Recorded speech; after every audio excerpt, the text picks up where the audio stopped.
welcome in today's class. So dear students, today we will start our new chapter. This is your chapter number 2 and the name of the chapter is the noun. Kinds of noun. Basically इस chapter में हम noun और उसके kinds को discuss करने वाले हैं. Okay, let's start. A noun is the name of a person, place or thing. ठीक है, एक noun क्या होता है? हमारा किसी भी person का, place का या फिर thing का name होता है. ठीक है. In fact, noun is the name of anything we can think of. Example: watch, dog, class, gold, pleasure, beauty, etc. In fact, noun हमारा किसी भी चीज़ का नेम हो सकता है जो हम थिंक करते हैं.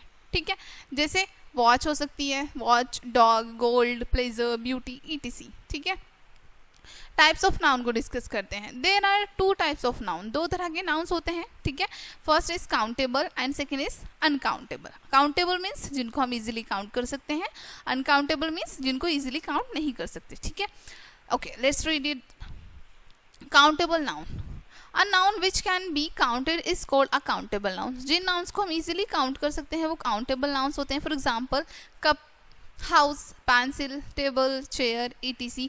Are countable nouns. ये सभी काउंटेबल नाउन्स होते हैं हमारे. ठीक है, all common nouns, proper nouns and collective nouns can be counted easily. जितने भी कॉमन नाउन्स होते हैं, प्रॉपर नाउन्स होते हैं, कलेक्टिव नाउन्स होते हैं, इनकी इजीली हम काउंट कर सकते हैं. ठीक है, सेकेंड होता है uncountable nouns. A noun which cannot be counted is called an uncountable noun. जिन nouns को हम easily count नहीं कर सकते हैं उनको हम uncountable nouns कहते हैं. For example, rice, sugar, cloth, lie, truth, joy, sorrow, gold, etc. ठीक है, all abstract and material nouns are uncountable nouns. जितने भी abstract और मटीरियल नाउन्स होते हैं उनको हम काउंट नहीं कर सकते हैं. ठीक है, okay. Next, kinds of noun. Kinds of noun कितने होते हैं? अब there are 5 kinds of noun. 5 kinds of noun होते हैं. First proper noun, second common noun, third material noun, fourth collective noun and fifth abstract noun. Okay, first is proper noun.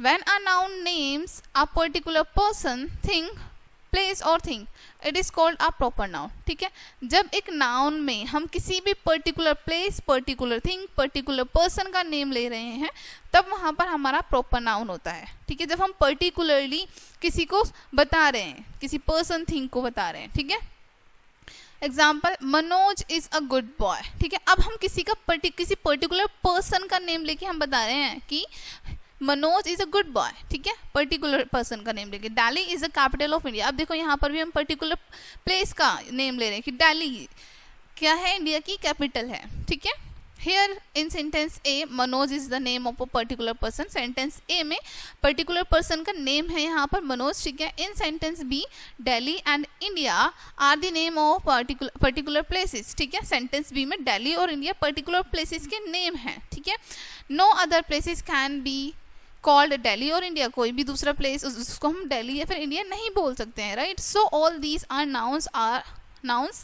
Are proper noun. ठीक है, सो ये जितने भी nouns हैं ये सभी हमारे प्रॉपर नाउन हैं. ठीक है, अब नोट क्या दिया है यहाँ पर आपको? A proper noun always begins with a capital letter. जो प्रॉपर नाउन है वो हमेशा स्टार्ट होता है, उसको लिखते हैं जब राइट करते हैं, स्टार्टिंग उसकी कैपिटल लेटर से होती है. ठीक है, second, common noun. Common noun is the name given in common to any and every person or thing to the same class of kind. For example, देखो common noun में क्या आता है? जो भी same class के, ठीक है, या फिर same category के thing या फिर persons होते हैं उनको हम एक नाम दे देते हैं बेसिकली. जैसे एग्जाम्पल देखते हैं, he is a boy. ठीक है, अब जो बॉय होंगे उन सबको हम बॉय ही तो बोलेंगे, कुछ स्पेसिफिक नहीं बोलेंगे. या तो उनको हम पर्टिकुलर उनका नेम लेके बोलेंगे तो हमारे वो प्रॉपर नाउन में पहुंच जाएंगे. बट जब हम बॉय को रेफर कर रहे हैं किसी, तो जितने भी बॉय होंगे उन सबको बॉय ही बोलेंगे या फिर बॉयज बोल देंगे. ठीक है, second, a book is on the table. Book को बुक ही बोलते हैं और टेबल को टेबल. या तो उनका नेम होगा या फिर उनको हम बुक या टेबल बोलते हैं कैटेगरी को बताने के लिए उनकी बेसिकली. ठीक है, okay. Rajni is a dancer. Rajni क्या है? एक डांसर है. ठीक है, डांसर को बताने के लिए हम डांसर जितने भी होंगे उन सबको डांसर ही बोलते हैं. ठीक है, तो अभी यहाँ पर हमने देखा था जो हमारी सेम काइंड ऑफ थिंग्स होती हैं उनको बताने के लिए, ठीक है, एक कॉमन नेम दे देते हैं. Okay, in above sentences the words boy, book, table, dancer can be used for any boy, any book, any table and any dancer. ये जो हमारे above words अभी हमने read किए हैं colorful words, इनका use हम किसी भी लड़के के लिए, किसी भी बुक के लिए, किसी भी टेबल के लिए, किसी भी डांसर के लिए यूज़ कर सकते हैं. These nouns have not been used for a particular thing or particular person और थिंग. ठीक है, इनको हम किसी पर्टिकुलर थिंग या फिर पर्टिकुलर पर्सन के लिए यूज़ नहीं कर सकते हैं. Therefore these are common nouns, इसलिए ये हमारे कॉमन नाउन्स होते हैं. ठीक है, okay, let's read material noun. Material noun is the name of the matter of which things are made. ठीक है, मटीरियल नाउन्स हमारे मैटर्स के नेम होते हैं, बेसिकली जिनसे चीज़ें बनी होती हैं.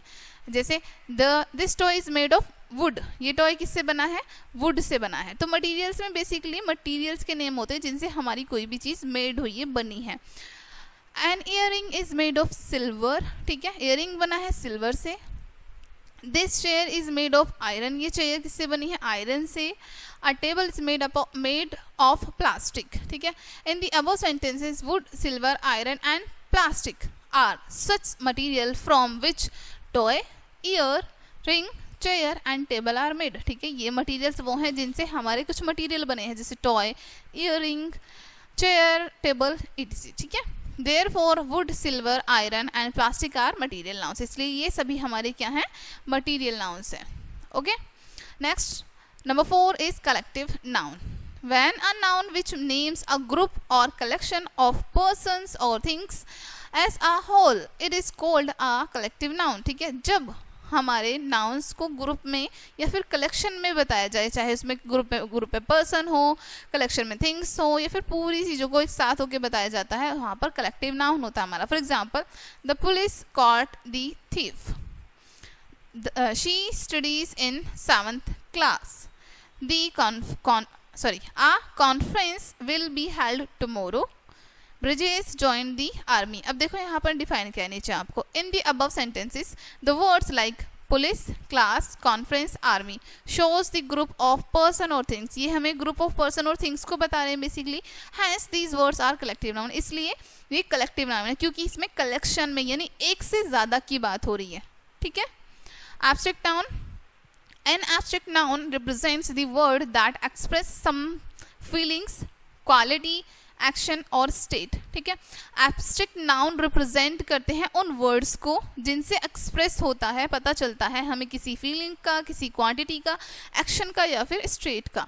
For example, health is a wealth, poverty is a curse, honesty is a best policy, always speak the truth. ठीक है, अब इनका एक्सप्लेनेशन दिया है यहाँ पर. In the above sentences the words health, poverty, honesty, truth can not be seen or touch. देखो, ना तो इनको सी कर सकते हैं, ना तो देख सकते हैं, ना इनको हम टच कर सकते हैं. क्या हम हेल्थ को टच कर सकते हैं, पॉवर्टी को देखा है किसी ने पॉवर्टी कैसी होती है, या फिर उसको हम टच कर सकते हैं, ऑनेस्टी को, किसी की ऑनेस्टी को टच कर सकते हैं, नहीं कर सकते हैं, right. They only express the state of being और एन एक्सप्रेशन. ये सिर्फ हमें उसकी स्टेट बताती है, यानी ये जो वर्ड्स हैं ये हमें स्टेट बताते हैं कि he is poverty is a curse, यानी कि पॉवर्टी क्या है, गरीबी एक अभिशाप है. ठीक है, तो ये सिर्फ हमें स्टेट बता सकते हैं या फिर एक्सप्रेशन बता सकते हैं. Such nouns are called abstract noun. इस तरह के नाउन को हम एब्स्ट्रैक्ट नाउन कहते हैं. बेसिकली इनमें हमें मोस्टली क्या पता चलता है, इनमें फीलिंग्स के बारे में पता चलता है हमें. ठीक है, right the kind of nouns given in the colour in the space given against the sentences. देखो, कलर्ड में आपको यहाँ पर नाउन दिए हैं. ठीक है, इन नेम से आपको पता चलेगा कि ये किस कैटेगरी में आएंगे, वहाँ पर उसके अकॉर्डिंग आप उनका नेम लिखेंगे. ठीक है, fill in the blanks by using the kinds of noun given in the bracket. ठीक है, ब्रैकेट में आपको नाउन दिए हैं, इनकी हेल्प से ये यहाँ पर आपको फिल करना है.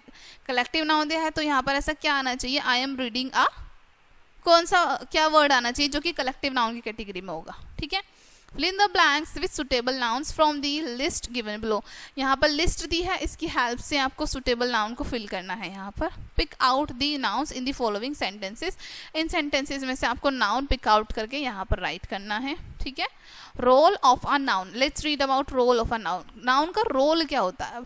ठीक है, role of a noun means the function or relation of a noun in a sentence or the part played by a noun in a sentence. ठीक है, रोल ऑफ अ नाउन का मतलब होता है जो फंक्शन या फिर रिलेशन हमें पता चल रहा है सेंटेंस में कि उसका प्ले क्या है, उसका पार्ट क्या है उस पूरे सेंटेंस में, ठीक है, नाउन के साथ। Generally a noun plays the following roles, generally जो हमारा नाउन है वो अब नीचे आपको बताएं कौन कौन से रोल प्ले करता है, ठीक है। First, subject of a verb, यानी एक वर्ब का subject. If a noun functions as a subject it is called the subject of the verb. अगर हमारा नाउन फंक्शन कर रहा है सब्जेक्ट की तरह, ठीक है, सब्जेक्ट की जैसे, तब वो क्या होगा, हमारे किसी भी वर्ब का सब्जेक्ट होगा, ठीक है। For example, camel is the ship of the desert, birds have feathers, the players played a match, the teacher was attending the class. अब next है object of the verb का object. If a noun functions as an object in a sentence it is called the object of the verb. अगर हमारा noun function कर रहा है object की तरह एक sentence में, it means कि वो हमारी verb का object है. For example, the police did not catch the thieves.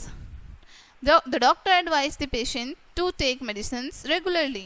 The teacher advised the students to work hard. He purchased a bicycle. Next, object of a preposition, ठीक है, preposition का object के रूप में भी यूज होता है noun का.